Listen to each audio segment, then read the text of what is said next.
Hey, what's going on everybody? Welcome back to a new video on the channel. Welcome to the brand new Mercedes-Benz AMG SL63.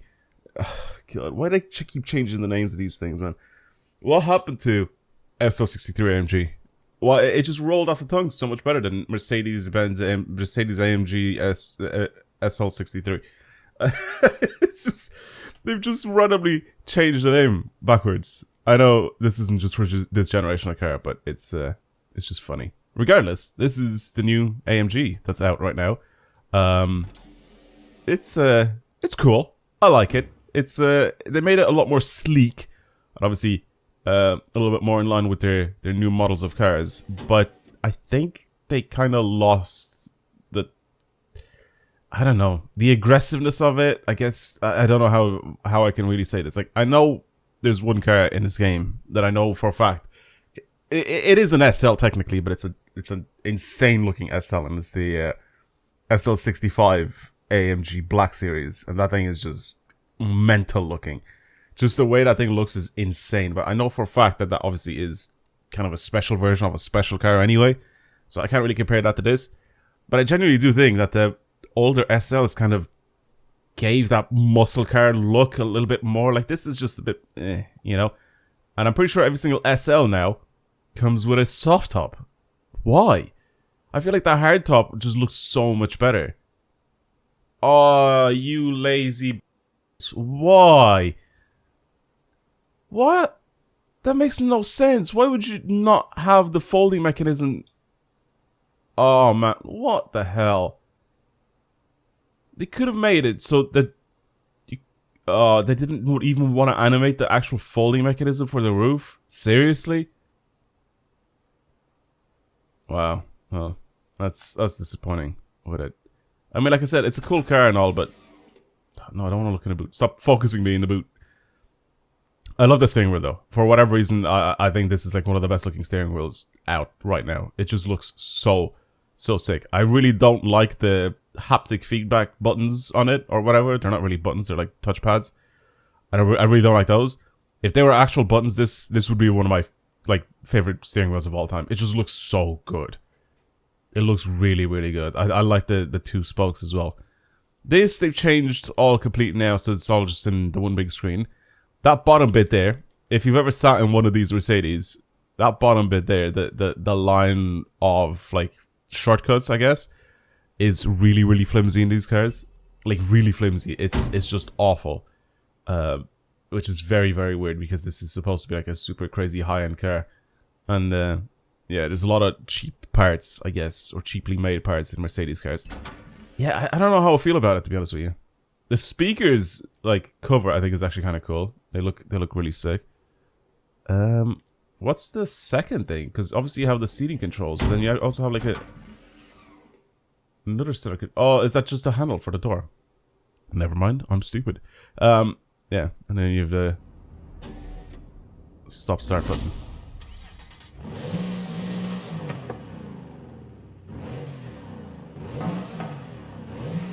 Sounds the same as every other 4-liter V8 in this game from Mercedes. I mean, it is pretty much the exact same as every other 4-liter V8 from all the other Mercedes. There you go.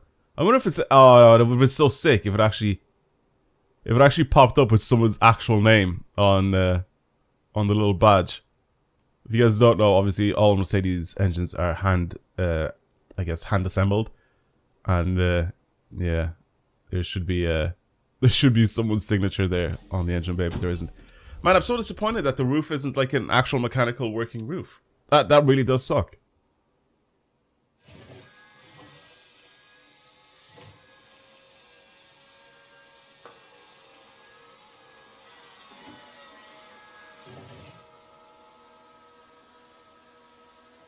Forza's gotten lazy. Forza has just straight up gotten lazy. Why? Why would you not just do this? Even if it's not spot on or perfect or whatever, why would you not just have this feature in the game? It's genuinely so cool. And they could have done it. And I know they could have done it because they've done it on this car. And this is a car that was added a long time ago. But yeah, I'm actually genuinely so disappointed that they've stopped caring that much about this game to like not do to not do like soft tops even at least to curl in and out. I think soft tops are a little bit harder, right? Because the cloth in video games is just crazy to try and model and all that. But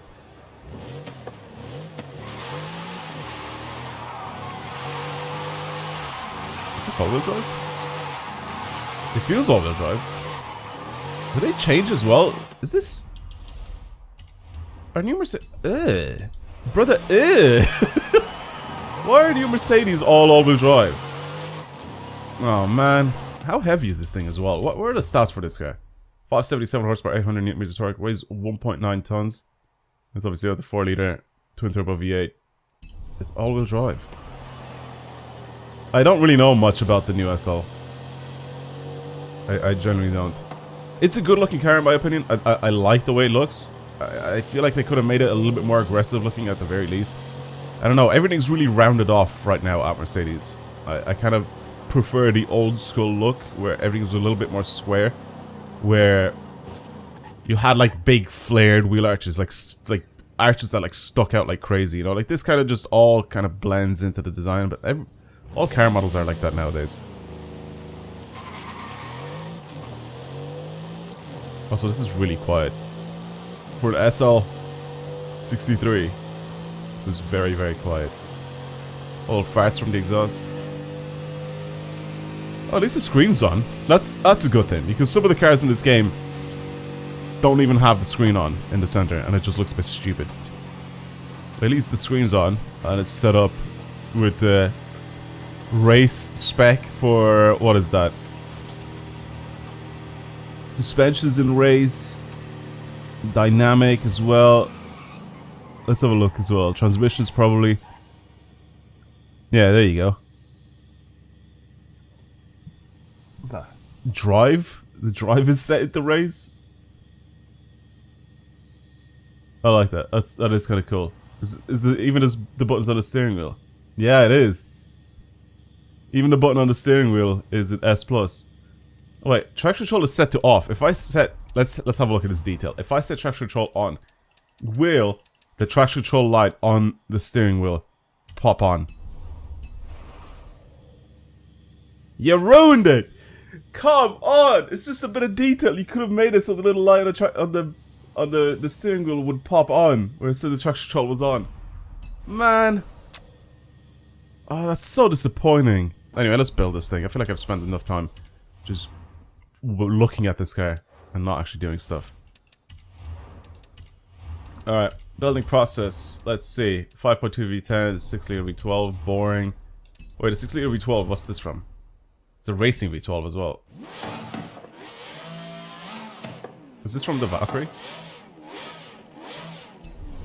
Or is that the Pagani engine? I think that might... Oh, wait, yeah. It's not from the Valkyrie. What am I on about? I think it's from the Pagani YR, right. That's where that engine's from. Anyway, I don't want to do anything there. Visually, just Forza disgusting stuff. Why is the wing so far forward? They didn't want to put the wing on the wing, so they put it in the middle of the... Or like in front of the boot lid. Ugh. That is awful. Jesus. Like I said, it's like they care less and less with these cars. I mean, launch is very sick. Let's try see if we can get the handling of this thing to be really, really good. See if we at least bring the weight down on it. If we can get this thing to be super grippy. We're only at 6.2. Put race suspension on it. Carpet ceramics are already on it. I mean, launching and acceleration is very good on this thing. I don't think we'll have anything crazy in terms of performance with the stock engine. I mean, the more power we add onto it, the worse it gets by the looks of things for the handling, but...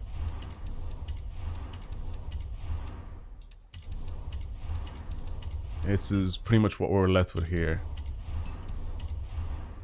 It brings it all the way up into S2. Should I try like reduce it so it like stays at the top in S1? We can do that. We can really change on this thing. Reduce like a little bit of the power, I guess. Turbos actually we could change, right? There we go. Yeah, we'll just do this. Anything else that we could really... That sounds a little better. Anything else that we can really change on this thing?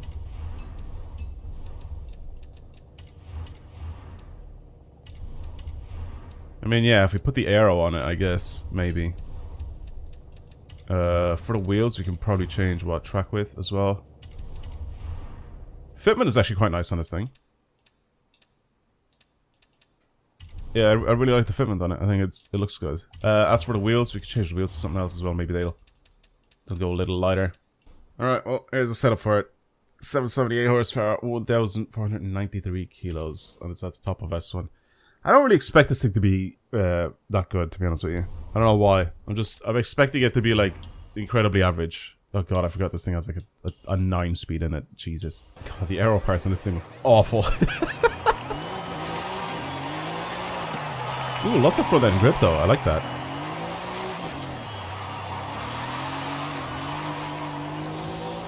Okay, that's quite nice. I think I might have built like a really good gripping car. But that's really nice. Front end I've made very responsive. That's really, really nice to drive, actually.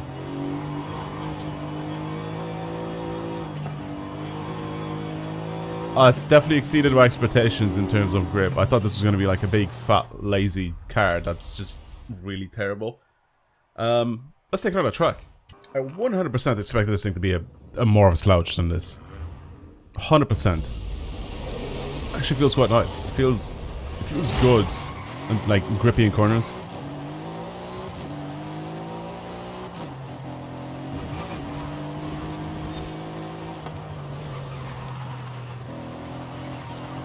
Yeah, my diff is actually the one doing all the work, because as soon as I'm accelerating in the corners, like the front end just pulls in really tight.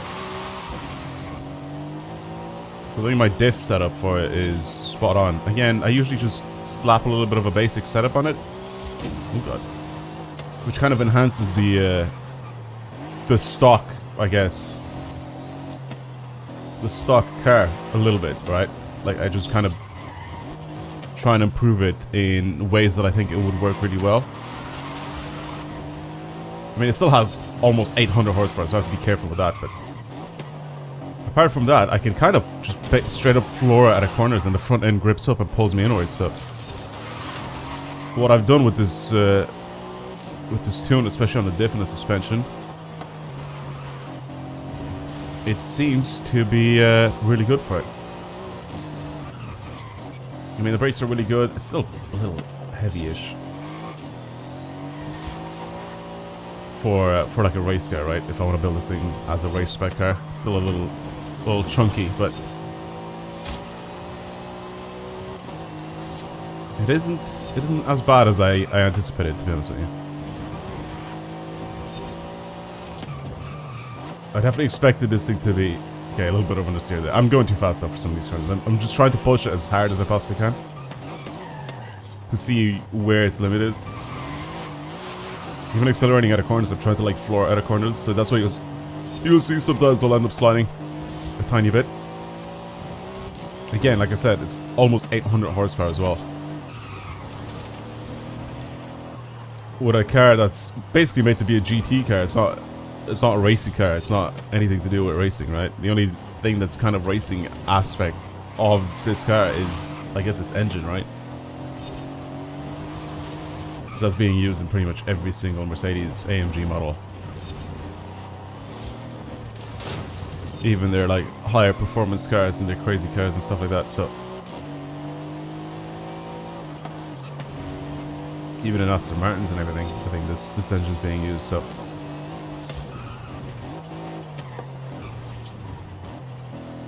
I'm not gonna lie.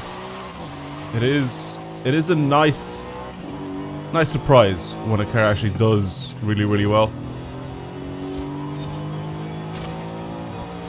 But again, I'm just a little bit disappointed. I mean, the detail is there. I feel like, I don't know. There's some parts where I feel like they're kind of lacking.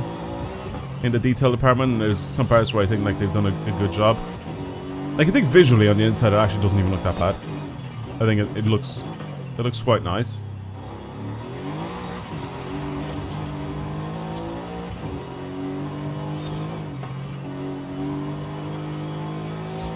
But apart from that, again, like trying not to like mess with the folding mechanism, and they don't want to like do the whole animation for the roof coming up and down, and that like it's just disappointing to me. It'd be so like it's just such a cool little addition to the game. I know that it's a lot of stuff that they have to do for something that not a lot of people are gonna use, right? Maybe that's their outlook on it. Like should I build this thing for drifting? I don't even know what the. I don't even know what can we really do to this thing? Like what kind of steering wheel this thing can hold? Why are the wheels red on the inside? Why are the inner barrels red on these wheels? I just noticed that now. Are they red on this side? Yeah, they're just red. Weird. All right, let's see this with it.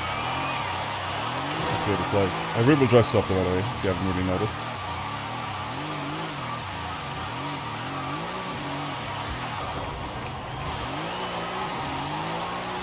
Pretty precise, I can't lie. I give it slightly more power now as well, since like we don't really care about the actual classic car. It's still an S1, but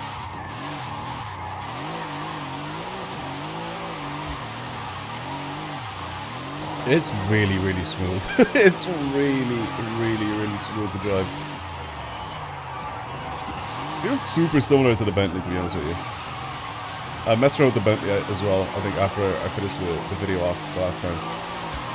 The Continental that came out as well. And it's generally incredibly similar to it. It's similar in handling physics to it.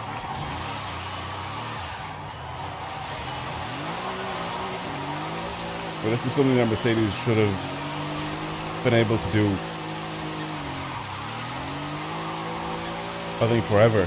But the only problem is, all their new Mercedes are all all-wheel drives. I mean, I think they're interchangeable all-wheel drive systems, so now they have like a drift motor or whatever, and you can make them so they're rear-wheel drive, but, I mean, it's a cool feature. I think it's a cool addition, but I don't know. I feel like rear-wheel drive Mercs just kind of go together. It's just, it's part of their whole, like, muscle car thing. But it's the same with BMW. I can't just be like, oh, it's just Mercedes that are doing this. But no, it's all manufacturers that are doing this. It's all to do with all safety and all that garbage, which... Well, why would you want safety, you know what I mean? Make your rear-wheel drive, give it 1,000 horsepower, and then there you go. There's an interesting car. If you crash, it's your fault. But no, everything's to do with safety now, so everything's being dialed back, and cars are made heavier because they're using like reinforced plates and steel and everything. So cars are just increasingly getting heavier.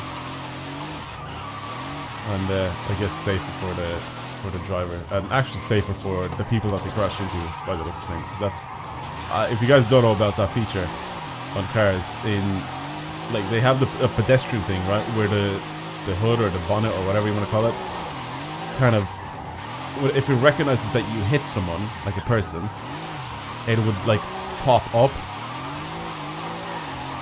and kind of dampen the person's, I guess, like smack on the bonnet, if that makes sense.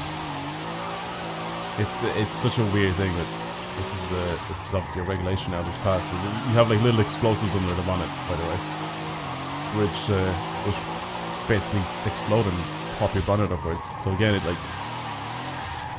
kind of tries to dampen the pedestrians like smack on your hood. It's crazy.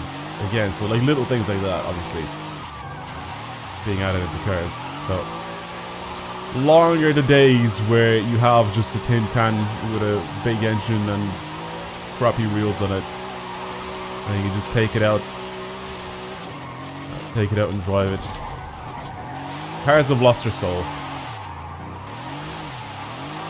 cars have lost their soul due to regulations and safety and all that sort of stuff, which obviously back in the day, they don't really care that much about all that sort of stuff. They just wanted to make a car. One sec, I have to move my mic. Back in the day, they didn't really care about all that stuff, right? And obviously the technology was completely different, but nowadays it's the safety of everyone, which I understand, of course, but yeah. It's not bad to slide with. I think it's really, really smooth. It's nice and easy to control. I mean, I know I'm drifting a car that's technically just a big convertible muscle car, so it should be good to slide around with. But after slapping the drift suspension on it, the steering angle's actually not terrible. I've had some worse cars, I can say that, but it's nothing special about it. I don't think it doesn't feel like it's anything special anyway. I'm not gonna drift the entire way down because I feel like I've done this in the past few videos, so I'm gonna just outro the video now. Thank you for watching, everybody. I hope you guys enjoyed today's video. If you have gotten your hands on this new Mercedes SL63, let me know what you think. Let me know if you've driven it yet, if you've built it for anything specific that maybe it's good for it. Yeah, just let me know down in the comments below. But yeah, this was the new Mercedes-AMG SL63. This is the newest car that they've added into the game that you get this week for getting your 20 points on the festival playlist. I like it. It's nothing crazy though. Again, I'm definitely a big fan of the older cars, but it's alright. It's okay. It's nothing crazy though, in my opinion. I definitely don't think that anything crazy can really come out of this car. Unless somehow the engine swap allows it to do like 400 miles an hour, which I highly doubt it, because I don't know if you can even upgrade too much of that engine. But it will sound pretty ridiculous though, with that engine in this thing. Anyway, regardless, thank you for watching, everybody. I hope you enjoyed today's video, and I will catch you guys in the next one. Goodbye, everyone.